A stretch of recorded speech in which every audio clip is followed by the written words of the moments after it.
Hey, listen to Wrestling Up on FreeFM, ArrowFM, and NPR. As always, I'm Grady, and live on Discord, we got Josh. Hey! This past weekend, we had Saturday night's main event.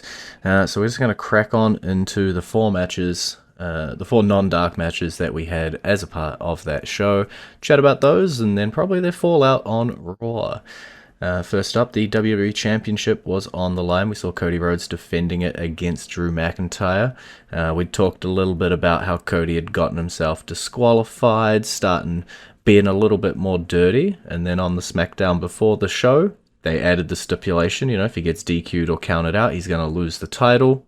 But ultimately, it didn't come down to that, as he did just end up defeating Drew. Yeah. Still not necessarily a babyface way to win the match, though. Though not necessarily his fault. I mean, it wasn't him that introduced the title. He Yeah, just was the one that used it. it's the storyline does seem to be Cody Rhodes, getting a little bit more edgy in how his match finishes happen. But I don't know how it's necessarily going to play out. Obviously, Drew McIntyre is a great foil to bring that out of him. He's very easy to make you frustrated against him, make you really hate him as an opponent. Don't know if we're going to stick around in this feud, for another month, or if maybe we're going to shimmy on to somebody else who can do the same thing. Yeah. The way this match ended, it's one of those situations where it's like, this can't be the end. It's like, because now Drew has the very obvious out. Well, he beat me, but he didn't beat me fair, and that gives him an excuse to have another match. To be fair, Drew would have said that even if he did got beat fair. Yeah, but now he has a legitimate one. So, yeah, I don't know. It's like maybe as part of like the Cena farewell, maybe that's where we see like the blow off this and have it be like a Hell in a Cell match or something. Because you can't really do Hell in a Cell and War Games at the same event. It's Survivor Series.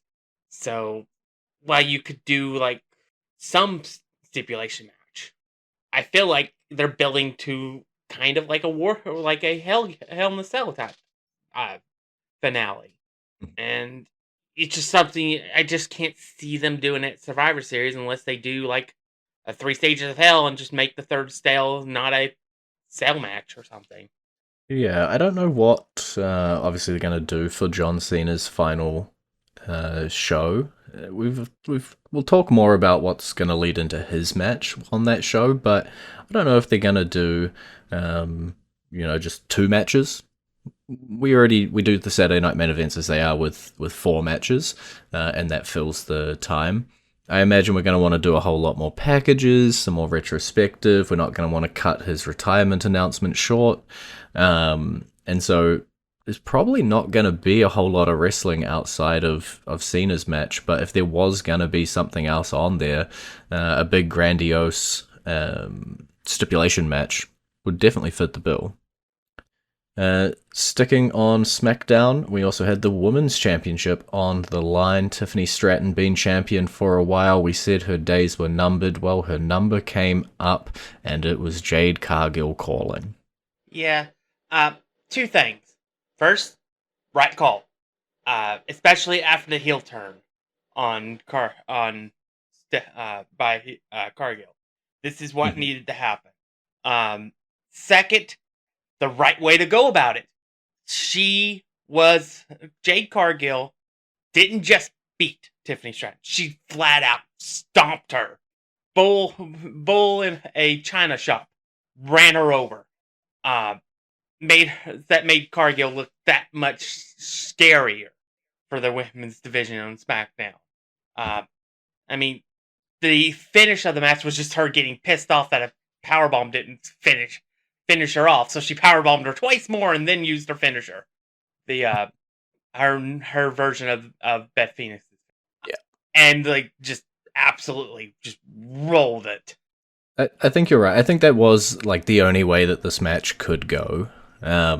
It is in Cargill's character to be that, uh, you know, aggressive, domineering, winning the matches by force kind of character. Definitely works better under the heel switch that they've done. Um, wasn't necessarily connecting previously, but I think now all the puzzle pieces are there. It'll just be down to who her first few opponents are as champion, to whether we see this as, a good reign or not. Got to put a couple baby faces that we really want to see beat her, that will ultimately fall short. And I don't want to see 50 million rematches with Tiffany, please. Yeah. Um. Yeah. I think the way they ended that, it wouldn't make sense for them to do another match with Tiffany, because it's not like where, with in case of Tiffany, where she cashed in on a prone Nia Jax, and that none of her matches were really decisive. Yes, she won, but they were never like in a situation where it was like, oh yeah, she just straight up beat Nia. It was always by the skin of her teeth, and that's what kept Nia around for so long in that story. This was a straight up beating. Um, so, and I think we all kind of know where this is going eventually. It's just a matter of getting the pieces together and getting help.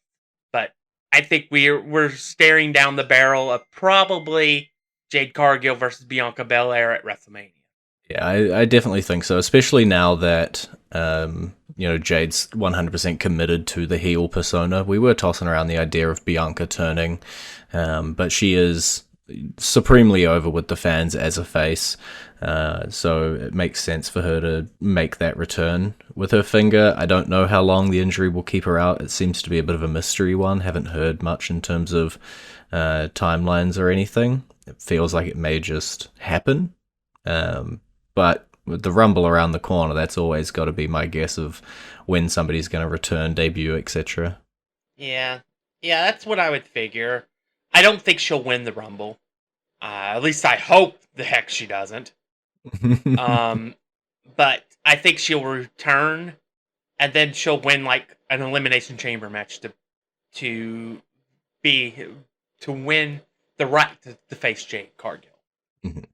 Well, we'll see how that happens on the SmackDown side of things. Jumping over to Raw, Intercontinental Championship was on the line. Triple threat, Dominic Mysterio coming in as champion. Penta and Rusev were his opponents. And ultimately, it was Dom walking out still with the championship over his shoulder. This is a great match. And I think you can tell, just from like the way the crowd reacts and stuff.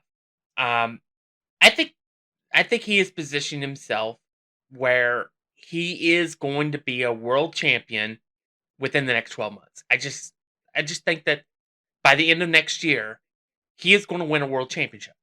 And I think it's just a matter of getting him there. But he's becoming beloved, which is something we wouldn't have said 2 years ago. That's crazy. With the way he was being booed out of the buildings. But yeah, I like Dominic. I love the fact that he basically is inventing new ways to cheat. The ringing the bell, making Rusev think he won the match, brilliant. Because that got him to let go of his submission, which saved the match. And then used the bell hammer to win the match. Yep. I think Dominic has been, I don't even know if you can call it like sneaky at this point, but Dominic has been a sneaky highlight of Raw. The Judgment Day stuff is well past its due. I'd say Dominic has been in pretty much gold for the last 12 months, probably even longer. Not in terms of championship gold, but just in terms of golden storylines, performances, promos, in-ring, etc. He's up there. I want to point out, it was Rusev that took the fall, not Penta. I think Penta is the one that takes the title from him. Mhm. The only way that I don't see Penta doing it is if when Chad Gable comes back from his injury, he does it. But that makes less sense, and I think everything they've been building has been building to Penta winning. It's just a matter of when they pull that trigger. But I think that's going to be something amazing when that happens, and we'll have to see where Penta can go from there if he does get the title. But yeah, this was all about Mysterio. There was like a segment uh, on either Raw or in this event where they were backstage and you had Roxanne Perez talking to him, and there's a picture of Liv in the background. That's something to keep in mind because they're still planting seeds for that particular feud when Liv comes back. Yeah, you can't forget that piece. I think that's honestly probably the only reason the Judgment Day is still chugging along, is just that we haven't had that Liv Morgan Roxanne Perez explosion. Which, again, I'll always pick the Royal Rumble as a return point, but I'm not keeping an eye on anybody's return times or anything. I want to spin it back to Penta, because you mentioned, you think he's going to be the one who's going to take that Intercontinental title. I do think he's going to take a championship off of Dom. I couldn't tell you which. I think he would fit with either option, but he is dealing with El Grande Americano and his crew right now, and I just don't want him to get trapped in that little vortex, because it appears as though Dominic is re-feuding with his father, Rey Mysterio. Yeah, I could see maybe like in the ultimate match clash whenever they decide to pull the trigger on Penta for whatever title, but I think it'll be the Intercontinental because I think somebody from AAA will be the one that will win the AAA title from him. Don't know who, um, but I expect that's what I suspect will happen. I think we might get Ray versus Dom at WrestleMania with Ray's career on the line. I not that's this like I've some things like I'm really certain on. This isn't what I'm certain on, but I'm getting a feeling like that might be what happened. Yeah, the only thing that I've got in the back of my mind is Survivor Series is in San Diego. Did they want to run Dom v Ray in San Diego with, I don't know, what is it, 3 weeks of build? You probably don't need a whole lot of build to run Dom Ray. May run it back for WrestleMania, but they seem to be heating up the feud now. I don't know if it's for a sooner rather than later clash between the two. I don't know how long Ray's got left on his body. I think he's on borrowed time for sure. He's already gone past his expiry date.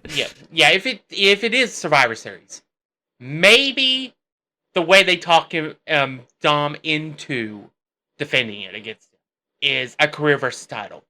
Mm. And Dominic then wins, retiring Ray, and maybe that can be some element that like turns him back towards the light afterwards. But I think everything Dominic's done is amazing, and we're in for a heck of a ride because the kid's only like what 26, 27? He's not that old. He's set. He'll be around for a while. Yeah.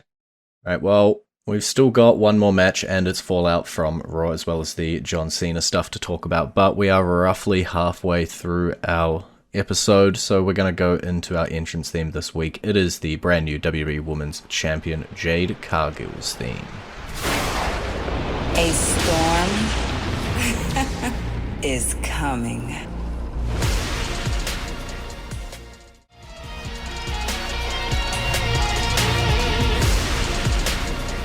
And you're back to Wrestling Roundup on FreeFM, ArrowFM, and MP. I'm Grady, he's Josh. World Heavyweight Championship, it was vacant. 2 men stepped in, Jey Uso, CM Punk, and ultimately it is Punk with the gold once again. Shattered glass for emergency. Mm-hmm. Not that it's a problem. As I think it is part of a bigger overarching story. But and I'm fine with it. It was a fine match. And the two told a fairly decent story.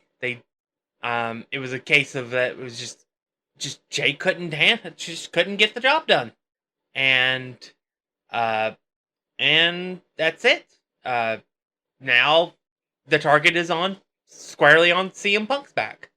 I think it's an interesting one because I kind of expected maybe a little bit more hijinks or a little bit more interference in that match, be it for either person, to maybe forward whether that's Jimmy J, whether that's Punk Vision, clean match, out comes Punk, and now I guess that kind of made sense when we did have the match sort of get spun up out of nowhere to just hand the title to Punk so that we can continue the storyline.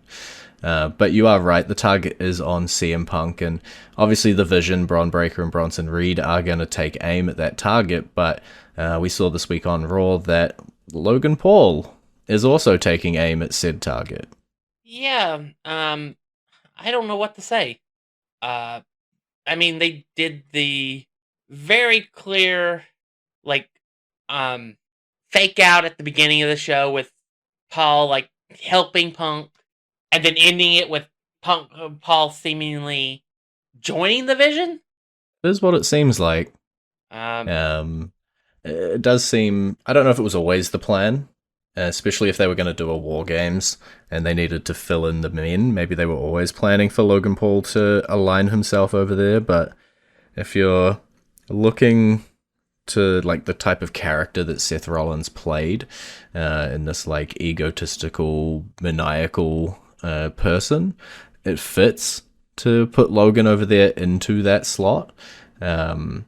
I don't think it will be the exact same. Obviously, Seth was champion. I don't think, or at least hope, that they're not just going to shunt the title to Logan and have him play whatever they were going to do there. But I don't know. It could just be a one-off alliance for War Games. We still don't know exactly what combination they're building for that. But for now, he seems to be a member of Paul Heyman's crew, who I guess are still called the Vision. I don't know. Yeah, I'll say this. I think if there's anybody that can get anything more out of Logan Paul than what we've gotten already, and Logan Paul, for all his faults, has been a pretty good wrestler. Lots of faults. And he's a character. Working with Paul Heyman will just make him better, regardless of as a character. And I don't know how long this will last, but at the end of the day, he will be a better character just for working with him for a few weeks than he would without it. Yeah, it can only do like good stuff. It won't hurt him for sure. Yeah, and it's certainly not like Cesaro had no personality and didn't do anything with it. That's for sure. Yeah. Logan is bringing something to the table, and it pains me to say those words every time. But yeah, I don't know what the future of this crew is going to be. We thought, Braun Breaker breaking out, attacking Seth Rollins, going into a WrestleMania match, that was going to be the sort of climax or the whole reason for the group. Now that you've got Logan there, as much as I would love to see Braun Breaker spare him in half, I don't think it hits as hard as him betraying Seth. So maybe it is just a Braun, chasing Punk. Don't know. But we'll have to see how it all plays out. We talked, the last 2-3 weeks about how an injury like this shakes core plans that they've had for the next 6 months. You got to slowly rebuild it. It's not rebuilt in a night. Is there anything else you want to talk about before we just jump on to more Grady topics? Because I can just keep pulling topics left, right, and center if you really need me to. All right. Let's throw a little shine on the Yellow brand for a second and talk about our new AAA tag team mixed tag champs. Yeah, I guess I'm not paying a whole lot of attention to matches that get announced, but yeah, I definitely saw the headline of Ethan Page and Chelsea Green coming out as AAA mixed tag team champs. Yeah. The Iguana, Mr. Iguana, got betrayed by his partner and seemingly has a new partner. Doesn't really care. They lost the titles. With Lola Vice, which I don't blame him. Lola Vice is quite talented and quite attractive. He was teaming with her heaps as well. I know he Yeah. was obviously tag champs with his previous partner, but he was teaming with Lola way more than he was with his championship partner. Yeah, and God's gift to Canada, both versions, both of them are picked up more gold and is just looking amazing, working amazing. We'll have to see, but I still think there's something to do there with Joe Hendry and Thea Hall. That's, I think, might be down the pike. Yeah, they I think did the classic popping out of a cake. For reference, when we record, NXT happens very close to the start of recording time. But I'm down for Ethan Page and Chelsea Green versus Joe Hendry and Thea Hale. I think that'd be an interesting feud. Yeah. And the only thing I am a little necessarily worried about is it does appear as though all of the AAA championships are just being sucked up by WWE or like main roster people. But we'll have to see how it all plays out like long term. Putting the title on Dominic does let you build an opponent to him to then eventually take it and be the bigger star. If it is just a Penta, for example, like I said it might be 20 odd minutes ago, a little bit more disappointing for it to just go from main roster to main roster to main roster person. But I'm open-minded to see what happens with all the AAA championships and all the big AAA shows. Don't know the stats, but I'd like to think that they are benefiting from this ownership. I know TNA stats are definitely up with their partnership. And I guess talking about TNA and talking about NXT, the TNA Knockouts champion is still Kalani Jordan, and actually defended the TNA title on NXT this week against Tyra May Steele, who is the winner of LFG, or at least season 1 of LFG, and also had a promo on TNA. Kalani Jordan did. Don't quite know what they're doing here, but could we see Kalani Jordan fully defect over to TNA and do the excursion that maybe we thought Trick Williams was going to do, head over there and be a part of their roster for a short period? Maybe, but at the next NXT special event, Gold Rush, she will be defending in a triple threat against Li Ying Li and Jordy and Grace. So, maybe, maybe not. We don't know. Who knows? Yeah. I don't know. I just...